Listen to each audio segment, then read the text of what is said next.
What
is my mission and where will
welcome you to the installation of Reverend Brian Camara as a minister of the Word and Sacrament at this church, Saint Andrew Presbyterian Church.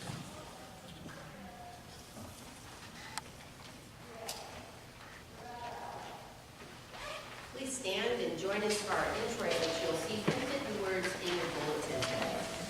Sing it twice through. You'll catch on.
If I speak in the tongues of humans or of angels, but do not have love, I accomplish nothing. if I have the gift of prophecy and can fathom all mysteries and all knowledge, and if I have faith that can move mountains, but do not have love, I am nothing. if I give all I possess to the poor and give my body to hardship, even to the flames, but do not have love, I gain nothing. Love is patient, love is kind. It does not envy, it does not boast, it is not proud. It does not dishonor others, it is not self-seeking. It is not easily angered, it keeps no record of wrongs. Love does not delight in evil, but rejoices with the truth. Love always protects, always trusts, always hopes, always perseveres. Love never fails.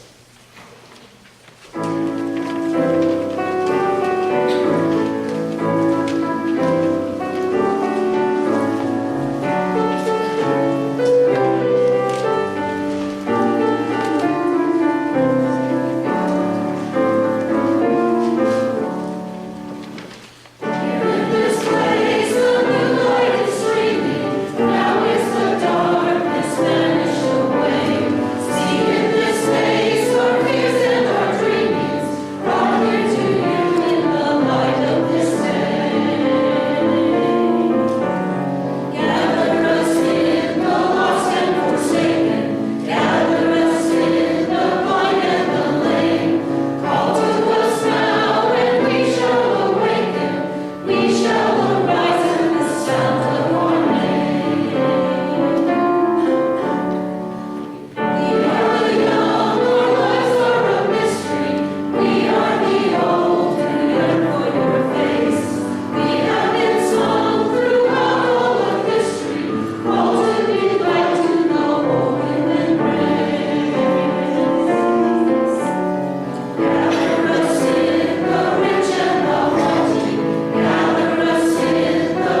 Please join me in our prayer of confession. First, they came for the socialists, but I did not speak out. For I was not a socialist. Then they came for the trade unionists, but I did not speak out. For I was not a trade unionist. Then they came for the Jews, but I did not speak out. For I was not a Jew. Then they came for me. And there was no one left to speak for me. Let us continue to pray in silent confession.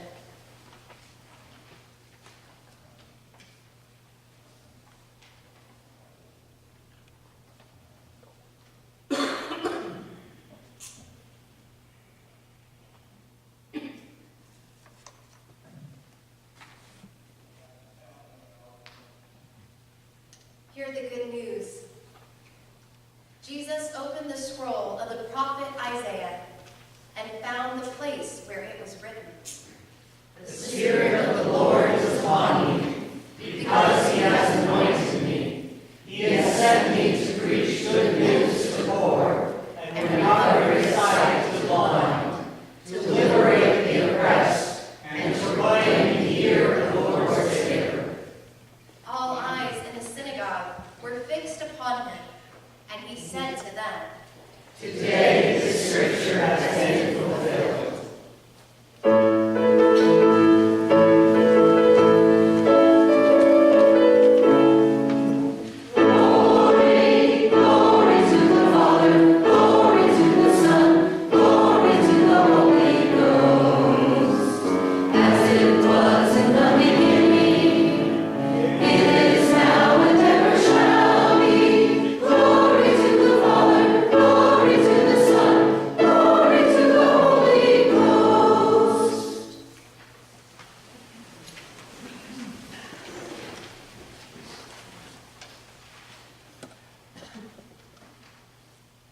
Please join me in prayer.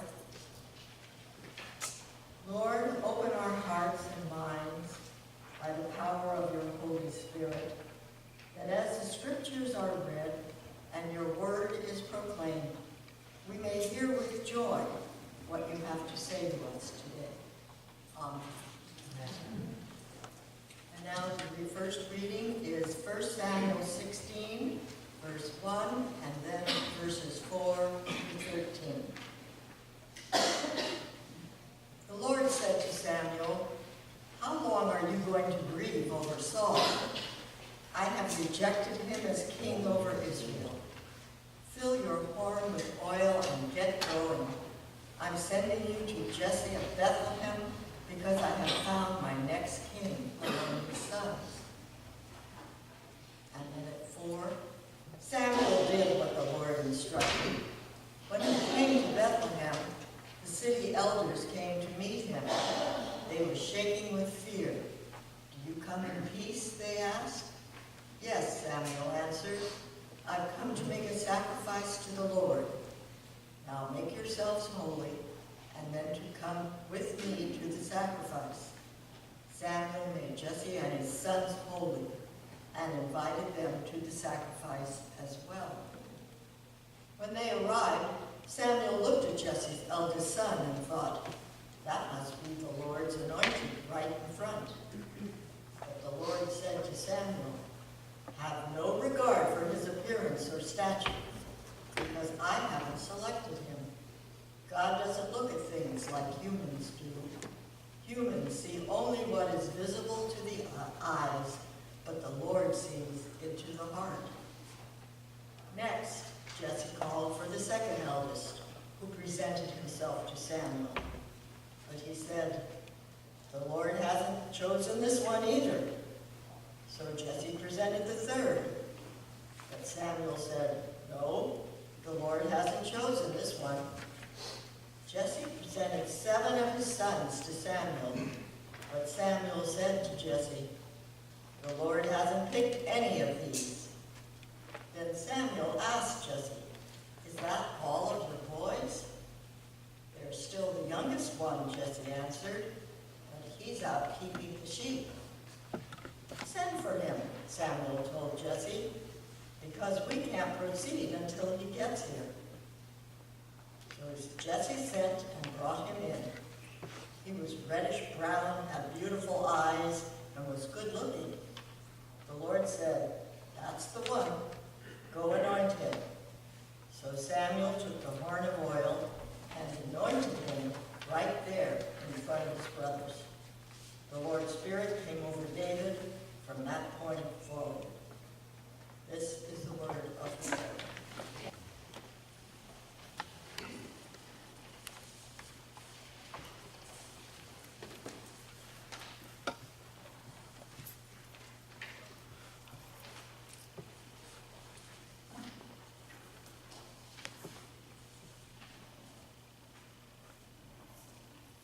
Our second reading for this evening comes from the book of Hebrews. This is the 12th chapter, the very first 2 verses. Listen for the word of God.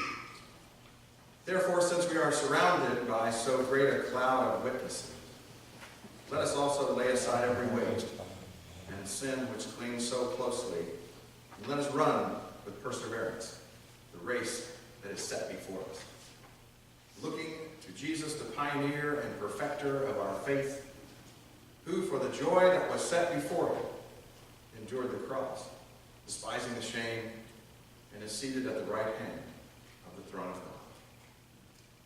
This is the word of the Lord. Thanks be to God.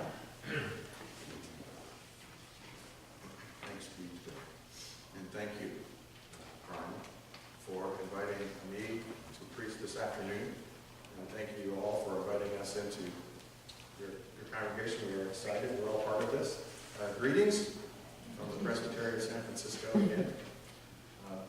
I've been here. It's been a while since I preached here, but I remember you, and I want to honor you. And thank you for that wonderful song. Let us pray. God, we lift this sermon to you. We lift our worship service. We lift the songs we sing and the prayers we pray. We ask that any or all of it may praise your name. We ask that your Spirit move among us, instructing us as you would have us here. In Christ's name. Amen. Dealing with a little smoke. Nice week.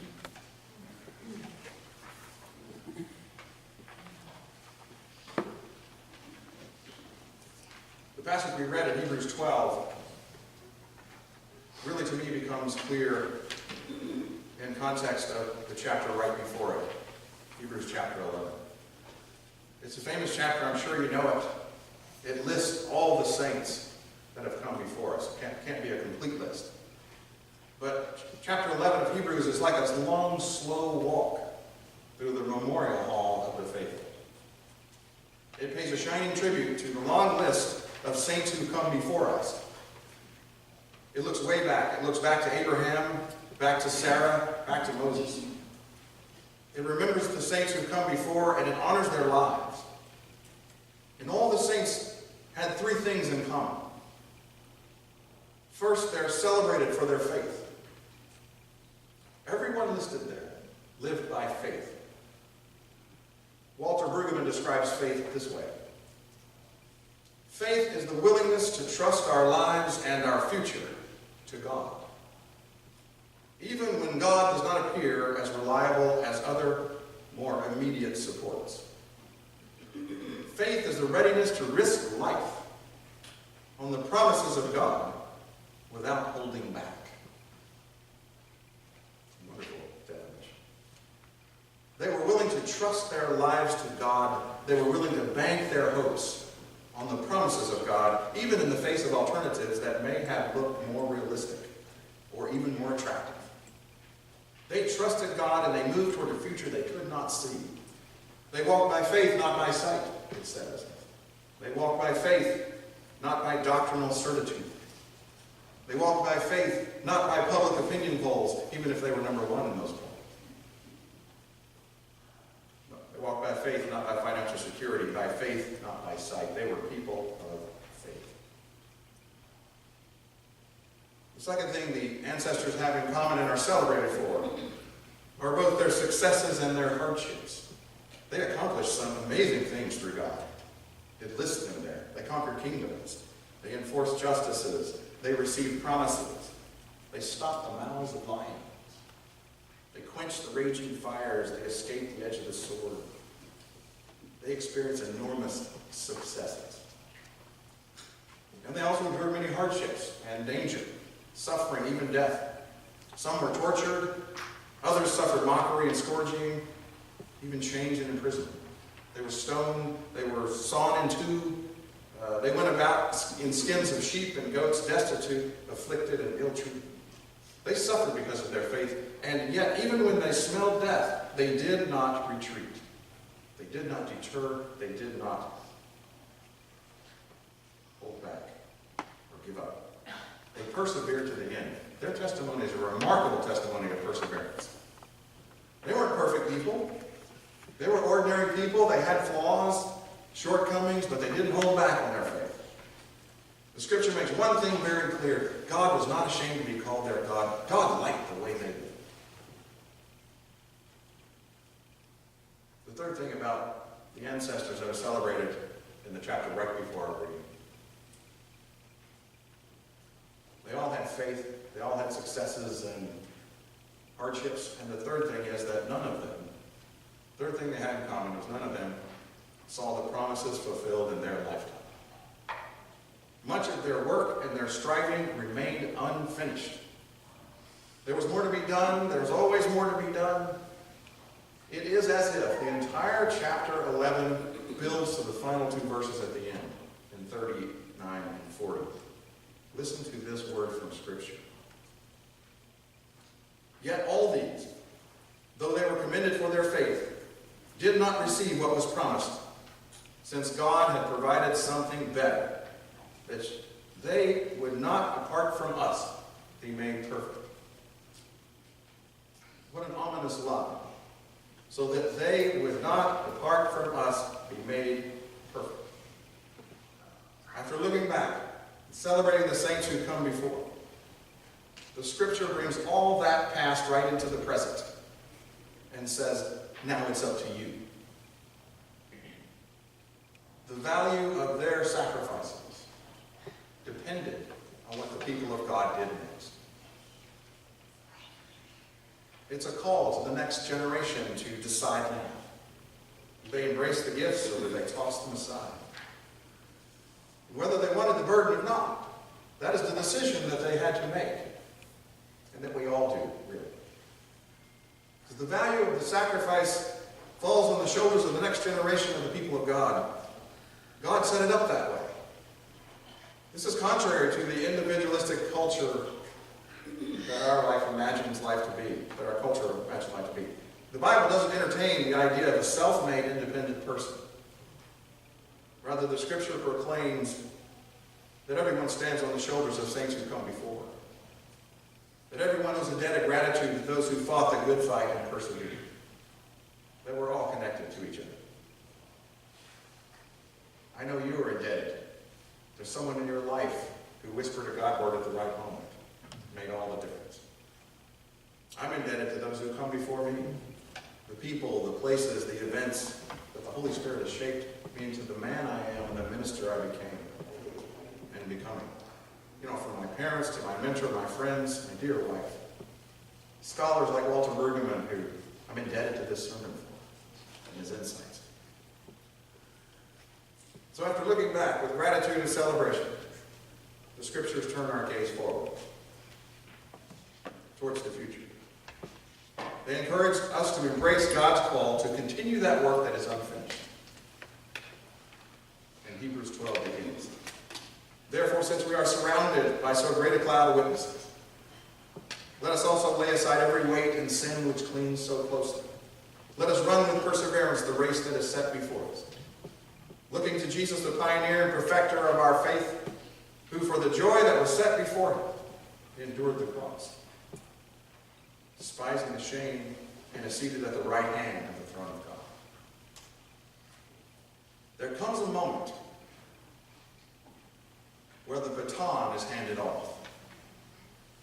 Moments where faith is passed on from one generation to the next, from one leader to the next, from one chapter to the next. Today is such a moment for this congregation and the installation of your pastor. You, the congregation of Saint Andrew, stand today in a long line of saints who have come before. You stand with those who've decided that the gospel is something worth proclaiming from a mountaintop or a pub or a Pacific Coast town. And you're here because of that.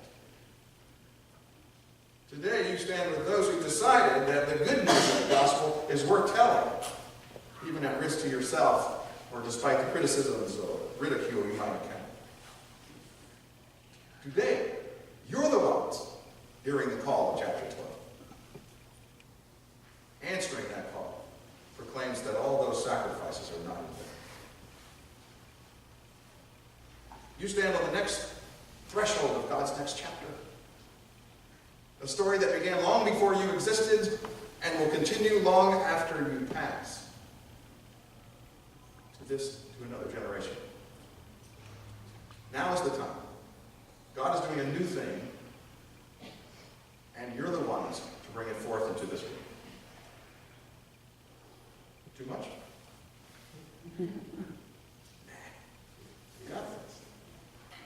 God equips those God calls. Not too much at all. That's why you're here. Brian, you're stepping into a story that began long before you and will continue long after you. You're stepping into a community and story you didn't start and one you won't finish. But now is your turn. Now is your time. Now is your time to carry the stole of leadership. The next portion of this journey for this congregation, the next leg of this gospel race. You're the right person at the right time for such a time as this. You're the one in the field. God said, there's the one. That's him. That's who you are in this moment.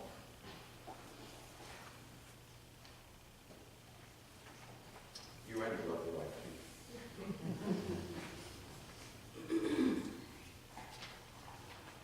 Scripture says that moments like this is where the past meets the present, meets the future all at once.